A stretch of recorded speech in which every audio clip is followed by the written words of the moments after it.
হাসিনা খুব শীঘ্রই বাংলাদেশে আসতে চলেছে। তো আজকে আমরা এক্স অ্যাকাউন্টে একটু পর্যালোচনা করব, সার্চ করব। সার্চ করার পর এখানে কিন্তু ডোনাল্ড ট্রাম্প যে এক্স অ্যাকাউন্ট রয়েছে, সেই এক্স অ্যাকাউন্টে আমরা কিন্তু দেখতে চলেছি যে তিনি কি সত্যি পোস্ট করছে কিনা। তো আমরা নিচে আসব, তিনি কি সত্যি পোস্ট করছে কিনা। তো আজকের আমাদের এই পর্যালোচনা এবং যে রিসার্চ সেটা কি বলতেছে, তিনি কি সত্যিই এই পোস্ট করছে কিনা। সোশ্যাল মিডিয়ায় কিন্তু অনেকে কিন্তু পোস্ট করতেছে, এটাকে সত্যি কি মিথ্যা আমরা আজকে প্রমাণ করব। তো নিচে আসি আমরা, কোথায় তিনি এই পোস্টটা করেছে। এই তো পেয়েছে। শেখ হাসিনা আবারও বাংলাদেশের প্রধানমন্ত্রী হিসেবে ফিরে আসবেন। যুক্তরাষ্ট্রের আওয়ামী লীগের সহসভাপতি ডক্টর রাব্বি আলম দৃঢ় বিশ্বাস প্রকাশ করেছেন যে শেখ হাসিনা আবারও বাংলাদেশের প্রধানমন্ত্রী হিসেবে ফিরে আসবেন। তিনি বাংলাদেশের উপদেষ্টাকে তার আগের স্থানে ফিরে যাওয়ার পরামর্শ দিয়েছেন।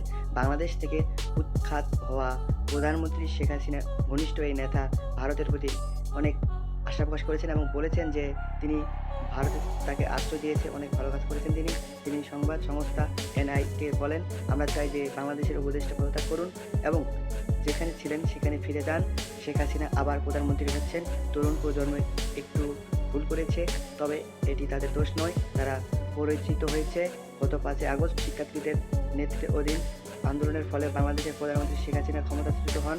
টানা কয়েক সপ্তাহ ধরে চলা এই বিক্ষোভ সংঘর্ষ 600-এরও বেশি মানুষ নিহত হয়।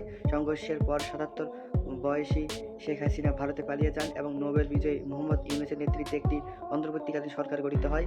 আওয়ামী লীগের নেতা ডক্টর রাব্বি আলম বাংলাদেশের বর্তমান পরিস্থিতি নিয়ে গভীর উদ্বেগ প্রকাশ করেছেন। তিনি বলেছেন, বাংলাদেশ এখন আক্রমণের শিকার এবং এটি আন্তর্জাতিক সম্প্রদায়ের দ্বারা বিবেচিত করা হওয়া উচিত।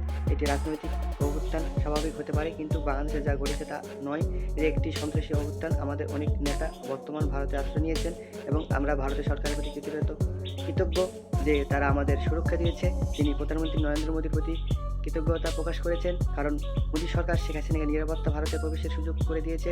এর আগে শেখ হাসিনা অন্তর্বর্তীকালীন প্রধানমন্ত্রী মোহাম্মদ ইউনূসের নেতৃত্বাধীন সরকারকে কড়া ভাষায় আক্রমণ করেন, ঘোষণা করেছেন যে তিনি বাংলাদেশে ফিরে যাবেন এবং জুলাই আগস্টের ছাত্র আন্দোলনের সময় নিহতদের পরিবারের ন্যায় বিচার নিশ্চিত করবেন। তিনি বলেন, আমি প্রতিটি ভুক্তভোগী পরিবারের পাশে থাকব এবং নিশ্চিত করব যে হত্যাকারীরা বাংলাদেশের আইনের আওতায় আসবে। আমি অবশ্যই ফিরে আসব। হয়তো এ কারণে সৃষ্টিকর্তা আমাকে বাঁচিয়ে রেখেছেন। 2024 সালে আগস্ট মাসে শেখ হাসিনা বাংলাদেশ ছেড়ে ভারতে আশ্রয় নেন, যখন ছাত্র নেতৃত্বাধীন এক ব্যাপক বিক্ষোভ তার 16 বছরে আওয়ামী লীগ সরকারের পতন ঘটায়। Sheikh Hasina is coming back as Bangladesh PM soon. Sheikh হাসিনাকে নিয়ে কিন্তু পোস্ট করেছে ডোনাল্ড ট্রাম্প আপডেট এই এক্স অ্যাকাউন্টে কিন্তু ভেরিফাইড এক্স অ্যাকাউন্ট। তার ডোনাল্ড ট্রাম্পের আপডেট অ্যাকাউন্ট থেকে কিন্তু এটা কিন্তু পোস্ট করা হয়েছে। এটা কোনো এডিট বা ফেক কোনো কিছুই না। তোমরা আসে সোজা কী করবা, এক্স অ্যাকাউন্টে আসবা, আসে সোজা সার্চ করবা কি ডোনাল্ড ট্রাম্প।